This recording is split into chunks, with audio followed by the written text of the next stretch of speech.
Hello दोस्तों, आज हम पढ़ेंगे डीएलएड थर्ड सेमेस्टर विज्ञान प्रश्नोत्तरी। कुछ मैंने इसमें महत्वपूर्ण प्रश्न लिए हैं प्रकाश चैप्टर से, ठीक है, जो कि प्रीवियस ईयर में पूछे गए सवाल से। इन सवालों को आज हम देखेंगे और समझेंगे। इसके माध्यम से आज हम 20 प्रश्नों को अच्छी तरह से तैयार कर लेंगे, जो कि मैंने आप इससे पहले देखे होंगे। तो हमने 3 वीडियो में इसका कुछ कॉन्सेप्ट तैयार करवा दिया है। उसी बेस्ड पे हम कुछ क्वेश्चंस लेकर आए हैं, ठीक है। अगर जिसने उस वीडियो को ना देखा हो तो देख सकते हैं, ठीक है। ये इस सीरीज़ की 4th वीडियो है जिसमें प्रश्न उत्तर करवाया जा रहा है। चलिए आगे बढ़ते हैं हम। प्रश्न 1 है हमारा ये, ठीक है। क्या है? प्रकाश किस प्रकार की तरंग है? ये आपको बताना है कि प्रकाश किस प्रकार की तरंग है। अनुप्रस्थ तरंग है, अनुदैर्ध्य तरंग है, या फिर यांत्रिक, या फिर उपरोक्त। कौन सी होगी ये आपको चूज करना है। बताइए, प्रकाश किस प्रकार की तरंग है? प्रकाश अनुप्रस्थ तरंग है, ठीक है। चलिए,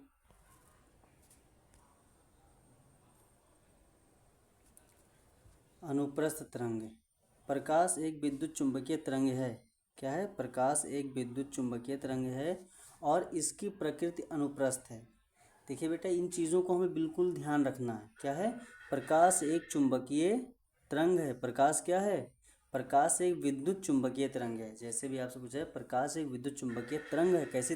प्रकाश कैसी तरंग है? विद्युत चुंबकीय तरंग है। इसकी प्रकृति कैसी होगी? जो प्रकाश है ना, प्रकृति कैसी होगी? अनुप्रस्थ होती है, ठीक है। क्योंकि इसके कंपन तरंग संचरण की दिशा के लंबवत परपेंडिकुलर होते हैं। इसे चलने के लिए किसी भौतिक माध्यम की आवश्यकता नहीं होती। इसे चलने के लिए किसी भौतिक माध्यम की आवश्यकता नहीं होती, यानी कि इसको कोई ऐसा मीडियम नहीं चाहिए। जहाँ मीडियम होगा वहाँ भी चलेगा, जहाँ नहीं होगा वहाँ पर भी चलेगा, ठीक है। चलिए नेक्स्ट आगे बढ़ते हैं। नेक्स्ट क्वेश्चन बताइए, आप सभी लोग बताएं। निर्वातनी वैक्यूम में प्रकाश की चाल क्या होती है? बताइए सभी लोग। 3 × 10⁸ मीटर पर सेकेंड, या 3 × 10⁵ मीटर पर सेकेंड, या फिर 3.32 × 10⁻² मीटर पर सेकेंड, और 3 × 10⁻10 मीटर पर सेकेंड। कौन सा होगा? बताइए आप सभी लोग, बताएं। इसका सही जवाब होगा ए, 3 × 10⁸ मीटर पर सेकेंड। चलिए देखते हैं विस्तार से इस आंसर के बारे में। यहाँ देखिए, यहाँ आप देखते हैं, निर्वात में प्रकाश की गति ब्रह्मांड में अधिकतम है। यानी कि अगर आपसे पूछा जाए प्रकाश की चाल जो है सबसे ज़्यादा अधिकतम कहाँ पर होती है, तो ब्रह्मांड में, यानी निर्वात में प्रकाश की गति ब्रह्मांड में अधिकतम है, जो लगभग 3 लाख किलोमीटर प्रति सेकेंड। यानी जब किलोमीटर में होगा तो ध्यान रखना 3 लाख किलोमीटर प्रति सेकेंड, या फिर 3 × 10⁸ मीटर पर सेकेंड, यानी 3 × 10⁸ मीटर पर सेकेंड, ठीक है, होती है। वायु में ध्वनि की चाल, किसमें? वायु में ध्वनि की चाल लगभग 332 मीटर पर सेकेंड होती है, ठीक है। इस बात को भी याद रखेंगे, मोस्ट इम्पॉर्टेंट है। आपको बस ये चीज़ें याद रखनी है। निर्वात में प्रकाश की गति ब्रह्मांड में अधिकतम है, जो लगभग 3 लाख किलोमीटर प्रति सेकेंड है। और आप लोग ये कंफ्यूज मत होना, 3 लाख किलोमीटर है यहाँ पर प्रति सेकेंड, और 3 × 10⁻ मीटर पर सेकेंड है, तो इसमें कंफ्यूज नहीं होना है आपको, ठीक है। और क्या है? वायु में ध्वनि की चाल, ये आप याद रखेंगे, 332 मीटर पर सेकेंड, ठीक है ना, याद रखेंगे सभी लोग। चलिए नेक्स्ट क्वेश्चन देखते हैं। यहाँ पर इसमें क्या है? प्रकाश के प्रवर्तन यानी रिफ्लेक्शन, जो कि ऐसे यहाँ से प्रकाश आती है और एक चिकनी सतह से टकराकर वापस चली जाती है, ठीक है ना। इसी चीज़ के बारे में देखिए, प्रकाश के प्रवर्तन के नियम अनुसार आपतन कोण I और प्रवर्तन कोण R में क्या संबंध होता है? बताइए। आपतन कोण और प्रवर्तन कोण से बड़ा होता है, यानी आई बड़ा होता है, आर छोटा होता है। आपतन कोण परिवर्तन कोण के बराबर होता है, I is equal to are होता है। या फिर आपतन कोण परिवर्तन कोण से छोटा होता है, दोनों के बीच कोई संबंध नहीं होता है। बताइए क्या होगा। हमने आपको बताया है कि क्या होता है, एक ये चिकना सतह है और यहाँ से कोई प्रकाश ऐसे आती है तो टकरा करके ऐसी चली जाती है, और यहाँ पर जो हम अभिलंब खींचते हैं, है ना, वो क्या होता है, इधर आई होता है और इधर आर होता है, यानी आपतन कोण, है ना, ये आपतन कोण होता है और ये अपवर्तन कोण होता है। ठीक है, दोनों क्या होते हैं, एक दूसरे के बराबर होते हैं। ठीक है, B option is right. Next question देखते हैं, चलिए थोड़ा समझ लीजिए। परिवर्तन का दूसरा नियम कहता है कि आपतन कोण एंगल ऑफ इंसिडेंट हमेशा परिवर्तन कोण एंगल ऑफ रिफ्लेक्शन के बराबर होता है। समझ गए, चलिए ठीक है। यहाँ देखिए, समतल दर्पण यानी प्लेन मिरर, जिसमें हम आप क्या करते हैं, अपना चेहरा देखते हैं रोज सुबह सुबह जब विद्यालय जाते हैं, तो अपने चेहरे को देखकर फिर जाते हैं, है ना। बहुत सारे आप लोग में से होंगे जो सो के उठते हैं, तुरंत सबसे पहले शीशा ही देखते होंगे। चलिए आगे देखते हैं। समतल दर्पण द्वारा बना प्रतिबिंब यानी कैसा प्रतिबिंब बनता है, उसमें आप अपने आप को देखते हैं तो किस तरह से होते हैं, बताइए। आप उल्टे होते हैं या धुंधले धुंधले से होते हैं या सीधे होते हैं, क्या होता है। देखिए, वास्तविक और उल्टा, आभासी और सीधा, आभासी और उल्टा, वास्तविक और सीधा। इसमें क्या कौन सा सही जवाब होगा, बताइए आप सभी लोग बताएं, क्या होगा इसमें, आभासी और सीधा। B is correct. चलिए देखते हैं क्या सही होगा, बी। ठीक है, आपका बी आंसर इज राइट। समतल दर्पण हमेशा वस्तु के बराबर, सबसे मोस्ट इम्पोर्टेंट ये क्वेश्चन आता है, सीधा और आभासी, सीधा और आभासी। जहाँ पर समतल आएगा, समतल यानी कि सीधा और आभासी, सीधा और आभासी। आप जब अपने आप को देखते हैं तो सीधा ही तो बनता है। पर्दे पर ना लिया जा सकने वाला प्रतिबिंब बनता है, इसमें पार्श्व उत्क्रमण भी होता है, लेटरल इन्वर्जन, जिससे दायां भाग बायां दिखाई देता है। अब समझ में आया, इसमें क्या होता है, दायां भाग बायां दिखाई देता है। चलिए अगले प्रश्न पे चलते हैं। वाहनों के पीछे दृश्य के लिए देखने के लिए किस प्रकार का दर्पण उपयोग होता है, यानी कि जो अपनी गाड़ियां हम चलाते हैं, गाड़ी में देखो एक साइड में शीशा लगा होता है, वो पीछे के रास्ते को दिखाता है, उसमें कौन सा यूज़ करते हैं, बताइए आप सभी लोग। अवतल दर्पण, उत्तल दर्पण, समतल दर्पण, साधारण कांच, क्या यूज़ करते हैं बताइए। इसमें हम लोग उत्तल दर्पण का इस्तेमाल करते हैं। Correct answer is B. चलिए आगे देखिए, बी, उत्तल दर्पण वस्तुओं को सीधा, क्या है इसमें खास बात, उत्तल दर्पण वस्तुओं को सीधा और छोटा प्रतिबिंब बनाता है। समझ में आया, उत्तल दर्पण जो होता है वो सीधा और छोटा प्रतिबिंब बनाता है, जिससे पीछे का एक बहुत बड़ा क्षेत्र, wide field of view, driver को स्पष्ट रूप से दिखाई देता है। समझ गए। नेक्स्ट,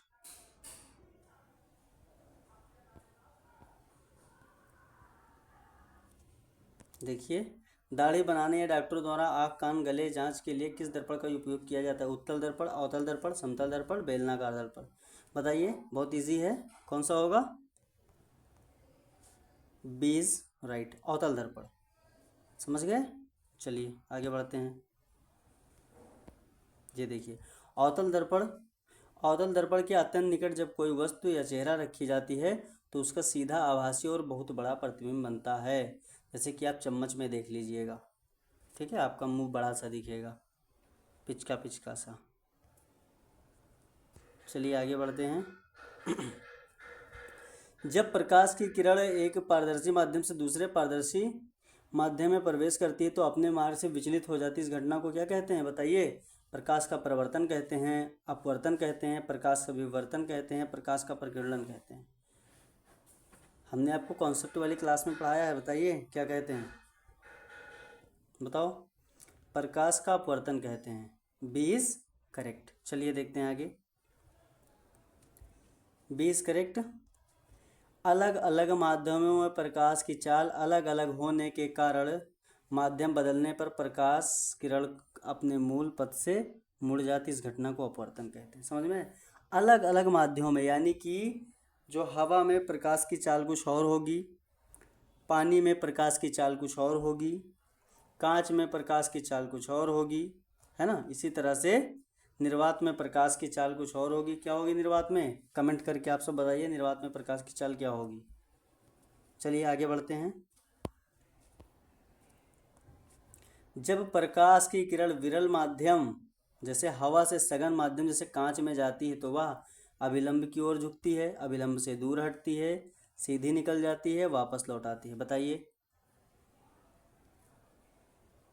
बताइए आप सभी लोग।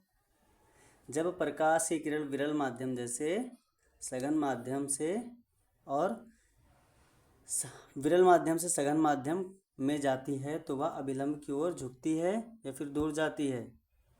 बताएं।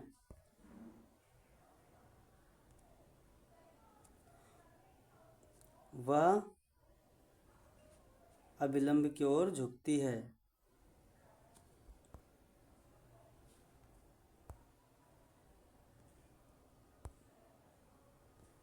चलिए, सघन माध्यम में प्रकाश की गति धीमी हो जाती है जिसके कारण अभिलंब नॉर्मल की तरफ झुक जाती है। विपरीत सघन से विरल जाने पर अभिलंब से दूर होती है। ध्यान रखिएगा। चलिए,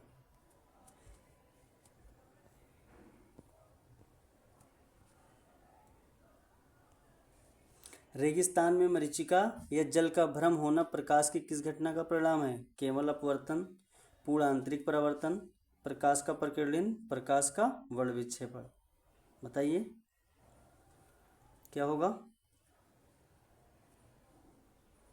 रेगिस्तान में आप जब कभी कभी देखे होंगे, रेगिस्तान में तो बहुत लोगों ने नहीं देखा होगा, लेकिन आप सब जब क्या करते हैं, जब गर्मियों के महीने में, है ना, आप रास्ते में सफ़र करते हैं तो जो हाईवे होते हैं, है ना, हाईवे पर आप सब जाते हैं और देखते हैं तो आप बस में बैठे होंगे, सामने देखेंगे कि रोड पर क्या हुआ है, पानी भरा हुआ है हाईवे पर, ठीक है। लेकिन जब आपकी बस वहाँ पहुँचती है तो आप देखते हैं वहाँ कोई पानी नहीं है। यही बेटा क्या होता है, यही इसी को मरीचिका कहते हैं, यही है ना, जो कि भ्रम होता है हमें। तो ये प्रकाश की कौन सी घटना है जिसके कारण ये भ्रम होता है? तो यह पूर्णांतरिक परिवर्तन के कारण होता है। ठीक है, नेक्स्ट आगे बढ़ें। चलिए, यहाँ पर देखिए लिखा हुआ है पूर्णांतरिक परिवर्तन। गर्मियों में रेगिस्तान की रेत अत्यधिक गर्म होने के कारण निचली हवा विरल ऊपर की ओर उड़ जाती है और सघन हवा यानी ठंडी हवा नीचे आती है जब पेड़ों या सघन हो जाती है। जब पेड़ों या आसमान से आने वाली किरणें सघन से विरल की ओर आती हैं तो आपतन कोण क्रांतिक कोण के से अधिक हो जाता है। तो पूर्ण आंतरिक परिवर्तन पूर्ण आंतरिक रूप से परिवर्तित होकर जलाशय का भ्रम पैदा करता है। ठीक है, याद रहेगा। अगर लिखने को आएगा तो लिख दीजिएगा, ठीक है, और ये आ सकता है पेपर में। चलिए आगे बढ़ते हैं हम लोग। नेक्स्ट क्वेश्चन को देखेंगे क्या है। इसमें देखिए क्या है, श्वेत प्रकाश का प्रिज्म, श्वेत प्रकाश यानी सफ़ेद प्रकाश, यानी कि सीधा जो हमारी बैटरी से निकलता है, टॉर्च मारते हैं ना, श्वेत प्रकाश का प्रिज्म से गुजरने पर 7 रंगों में विभक्त होना, यानी कि एक रंग जो हम मारते हैं प्रिज्म से, तो प्रिज्म से 7 रंग होकर निकलते हैं। आप सबने देखा होगा, 10th क्लास में भी दिखाया जाता है, पढ़ाया जाता है। उसमें किसके कारण होता है बताइए? प्रकाश का अपवर्तन होता है, या प्रकाश का वर्ण विक्षेपण होता है, या फिर प्रकाश का प्रवर्तन होता है, प्रकाश का विवर्तन होता है, क्या होता है बताइए? प्रकाश का वर्ण विक्षेपण। ठीक है, ऑप्शन इज बी। चलिए आगे देखते हैं। पर श्वेत प्रकाश वास्तव में 7 रंगों का मिश्रण है। जब यह प्रिज्म से गुजरता है तो सभी रंगों की तरंगदैर्घ्य विभिन्न होने के कारण वे अलग अलग कोणों पर मुड़ते हैं, जिससे वे 7 रंगों के स्पेक्ट्रम विबग्योर से विभाजित हो जाते हैं। विबग्योर किसी को नहीं मालूम है?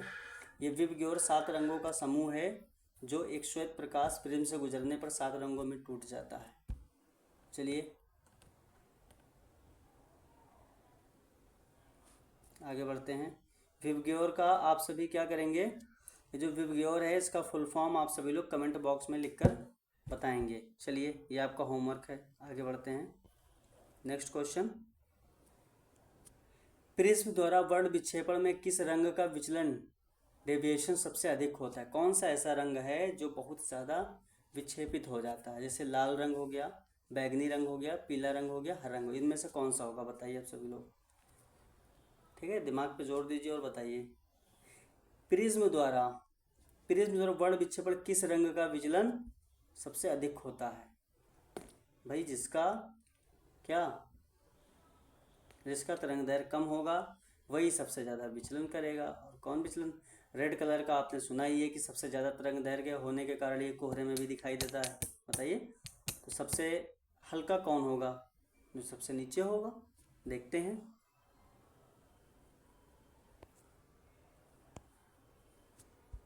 देखिए,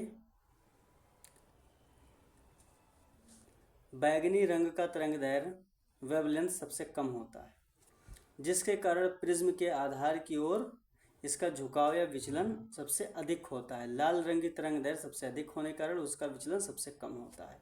तो आप सबसे जब भी प्रश्न पूछा जाए, ठीक है, कि प्रिज्म द्वारा वर्ण विक्षेपण के किस रंग का विचलन सबसे अधिक होता है, तो बैगनी।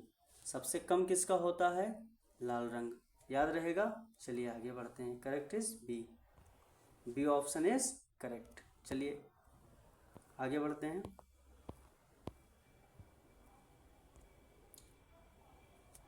सबसे आसान क्वेश्चन, आकाश का रंग नीला दिखाई देने के मुख्य वैज्ञानिक कारण क्या हैं? आप सभी लोग बताएंगे। प्रकाश का प्रकीर्णन, प्रकाश का प्रवर्तन, प्रकाश का अपवर्तन, प्रकाश का विवर्तन। क्या होगा बताइए आप सभी लोग। चलिए, क्या होगा? प्रकाश का प्रकीर्णन। चलिए इसके बारे में डीपली थोड़ा सा जान लेते हैं, क्या है।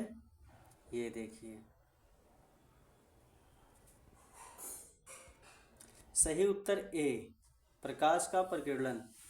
वायुमंडल में उपस्थित सूक्ष्म धूल गैस का कण तरंगदैर्घ्य, यानी जो वायुमंडल में छोटे छोटे बहुत छोटे धूल गैस के कण, ये सब कम तरंगदैर्घ्य वाले होते हैं। नीले और बैगनी प्रकाश को सबसे अधिक अवशोषित कर चारों ओर फैलाते हैं, यानी प्रकीर्णित करते हैं। हमारी आँखें नीले रंग के लिए अधिक संवेदनशील होने के कारण हमें आकाश नीला दिखाई देता है। चलिए बताइए, सबसे आसान सवाल, लेंस की क्षमता, पावर ऑफ लेंस का मात्रक क्या होता है? मीटर होता है, डायोप्टर होता है, वाट होता है, ल्यूमेन होता है? बताइए। डायोप्टर होगा। क्या होगा? डायोप्टर होगा। चलिए समझ लेते हैं थोड़ा सा क्वेश्चन के बारे में। लेंस की क्षमता उसके फोकस दूरी मीटर में व्युत्क्रम के बराबर होती है। P is equal to 1/f। इसका मात्रक डायोप्टर डी होता है, जिसे डी अक्षर से प्रदर्शित किया जाता है। कैपिटल डी, ध्यान रखना बेटा, ये क्वेश्चन में आ जाता है। किससे प्रदर्शित करते हैं डायोप्टर को? तो कैपिटल डी। और पूछा जाए कि इसकी फोकस दूरी क्या होता है, तो P is equal to 1/f। चलिए नेक्स्ट 14 नंबर क्वेश्चन देखते हैं।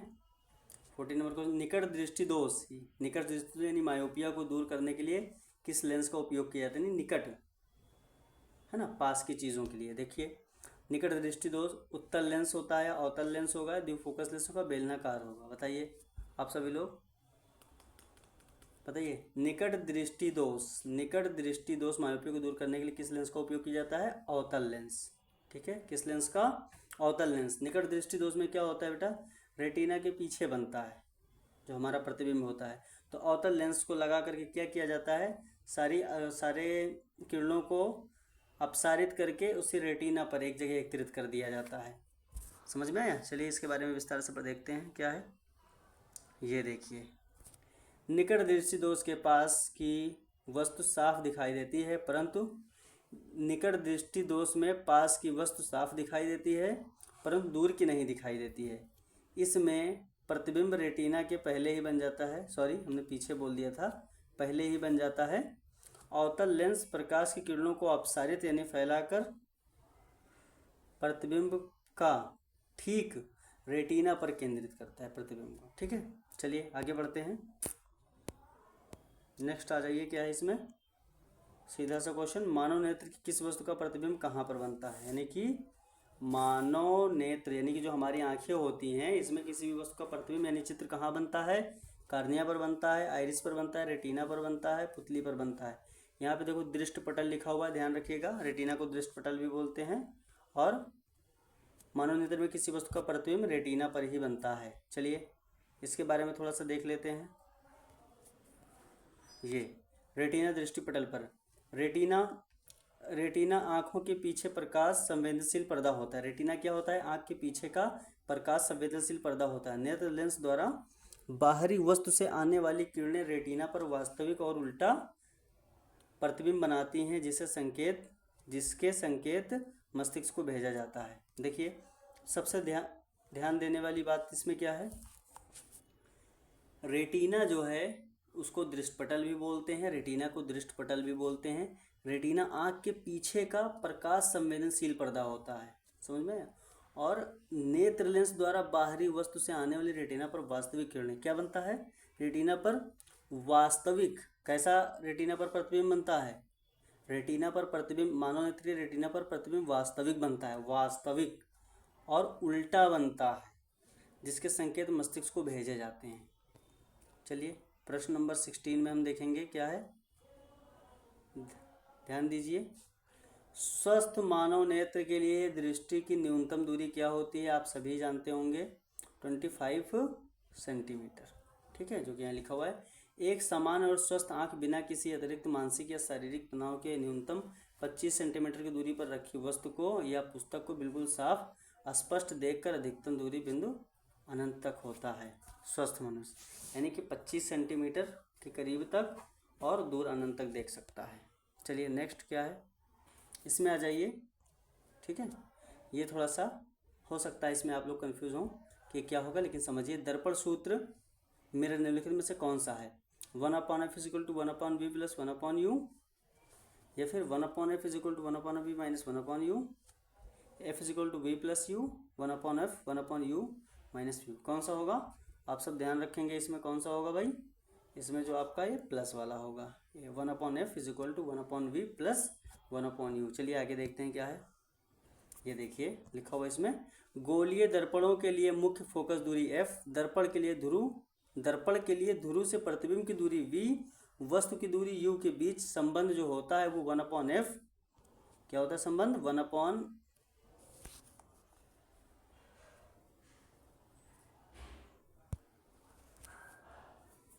ये क्या होता है?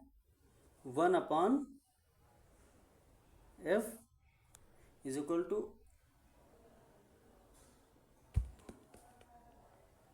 1/f = 1/v माइनस, ये गलत लगा हुआ है, प्लस रहेगा, ठीक है। चलिए नेक्स्ट आगे बढ़ते हैं।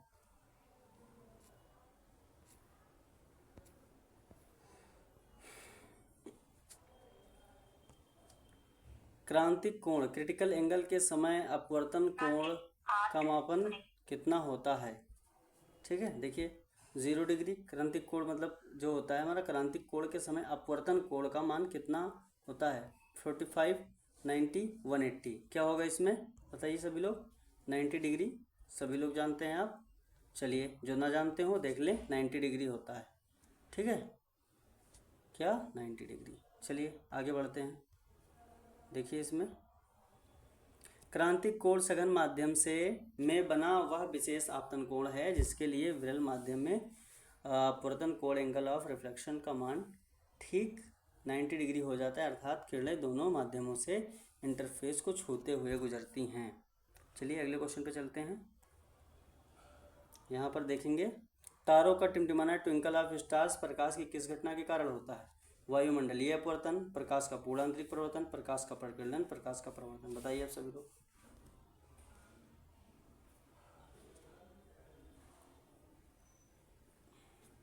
बताए क्या होगा? तारों का टिमटिमाना प्रकाश की किस घटना का कारण है? वायुमंडलीय अपवर्तन। चलिए आगे देखते हैं। वायुमंडलीय अपवर्तन पढ़िए इसको। पृथ्वी के वायुमंडल की विभिन्न परतों, तापमान, घनत्व और हवा का प्रवाह लगातार बदलता रहता है। जब तारों का प्रकाश इन स्थिर परतों से होकर उसका लगातार अपवर्तन होता है, जिससे आँखों में प्रवेश करने वाले प्रकाश की मात्रा बदलती रहती है और तारे टिमटिमाते हुए प्रतीत होते हैं। प्रश्न नंबर 20 देखते हैं हम क्या है। प्रश्न नंबर देखिए क्या रहेगा? गोलीय दर्पण की वक्रता त्रिज्या r और फोकस दूरी f में क्या संबंध है? f = 2r, f = r/2, f = r, F is equal to R square. क्या होगा बताइए? गोलीय दर्पण की वक्रता त्रिज्या r और फोकस दूरी में संबंध क्या होता है? F is equal to R by two होता है। ठीक है, बी इज करेक्ट। चलिए आगे देखते हैं। B, F is equal to R by two. किसी भी छोटे द्वारक वाले गोलीय दर्पण, अवतल या उत्तल, कोई भी दर्पण हो, कि मुख्य फोकस दूरी f, उसकी वक्रता त्रिज्या r की ठीक आधी होती है। उसकी मुख्य फोकस दूरी उसकी वक्रता त्रिज्या r की ठीक आधी होती है, अर्थात मुख्य फोकस बिंदु और ध्रुव तथा वक्रता के ठीक मध्य में स्थित होता है। समझ गए? मुख्य फोकस बिंदु f जो होता है ध्रुव और वक्रता केंद्र के बीच होता है। समझ गए? चलिए नेक्स्ट देखते हैं क्या है। 20 क्वेश्चन थे जो हमने करवा दिया है। ठीक है, किसी की कुछ क्वेरी हो तो पूछ सकता है ना। और डीएलएड थर्ड सेमेस्टर के साइंस हो गया, अदर विषय पे बाद में देखेंगे, बाकी फ़िलहाल अभी तो साइंस चल रहा है। ऐसे प्रीवियस और क्वेश्चंस लाते रहेंगे। आप सब जुड़ना ना भूलें, लाइक करें और सब्सक्राइब करें, जुड़िए और ऐसे ही बने रहिए, पढ़ते रहिए अच्छे से। जो क्वेश्चंस हो आपके वो कमेंट करिए। ठीक है, जो हमने आपसे पूछा था वो प्रश्न विभगौर का फुल फॉर्म आप बताएंगे और निर्वात में प्रकाश की चाल, दोनों कमेंट करके आप बताएंगे। ठीक है, और इसका पीडीएफ जो है वो हम अपने टेलीग्राम चैनल पे दे देंगे और व्हाट्सएप चैनल पे आप जुड़ सकते हैं। ठीक है, लिंक दे देंगे बायो में। ओके, ठीक है, आप सभी का बहुत बहुत धन्यवाद और ऐसे ही पढ़ते रहें।